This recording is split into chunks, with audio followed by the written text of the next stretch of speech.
Welcome. We're going to see what list slicing can do for us. In today's video, we're going to look at list slicing, which is used to query only part of an array. We're going to see how Python does this and what benefits it has.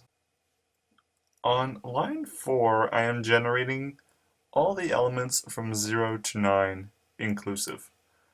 And to do this, I use a combination of the range statement and list type. Range is an iterable that will give you all the numbers from a starting point up to an ending point, not inclusive, and then we convert that iterable into a list. Simple. Now that we have A, which represents a list, we can see printed down in the console, we want to manipulate this list using slicing. For instance, if I want to get the first 5 elements of A, all I need to do is put a colon in the middle of my index box and say 0 inclusive to 5 non-inclusive. And it gives me the first 5 elements. That's very nice. Now, suppose we want to get all the elements in A from index 2 onwards. Then that is from 2 up to the length of A. However, there is a simpler way, and that is to omit the length of A, and by default it will go up to the length of A. And similarly, if we omit the 2, then it is 0 by default.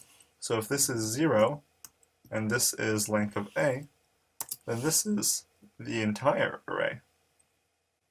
Now we want to do something a little bit more specific. I only want to get every second element in the entire array. How would I do that? Well, we know that we can get the entire array using a single colon, but if I want every second element, I can put a 2 there. And this is called a step, or step size. And it gets every second element. By default, it's 1, and it's hidden. It is an optional parameter, if you will.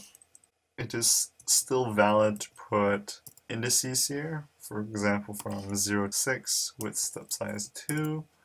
Then we get 0 to 4, and if I put 3, then we get 0, 3. The next thing I would talk about is not related to list slicing, but to array indexing, which will lead to our next topic in slicing. I did not show you guys this, but you can actually query elements with a negative index.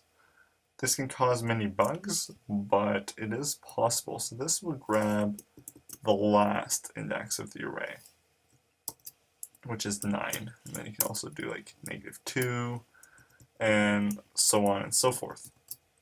So now that we know that we can use negative indices, what do you think would happen if I said, I want all the elements from 2 to -2?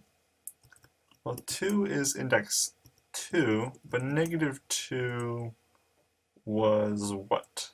Well, we saw here that -2 got us the element 8. So this is from 2 up to 8, which gives us 2 to 7, because 8 is not included. Which leads us to something even crazier. So this queries the entire array, and if I give it a step size of -1, what would that do? Let's try it out. This is one of the canonical Pythonic ways of reversing an array. It is completely unreadable, but it does the job. And you can even specify a negative step size of 2, and this will reverse and only get every second element. So clearly, list slicing is very powerful, but its downside, in my opinion, is that sometimes it can be unreadable if someone is unfamiliar with the syntax. In this section, we looked at how to create lists, how to use various built-in methods with lists, what the Python built-in functions for lists were, how to create higher dimensional arrays, such as 2D arrays, and how to query and manipulate them, and what list slicing is. So in the next section, we will be looking at conditionals, or branching, which is how to make decisions in your program.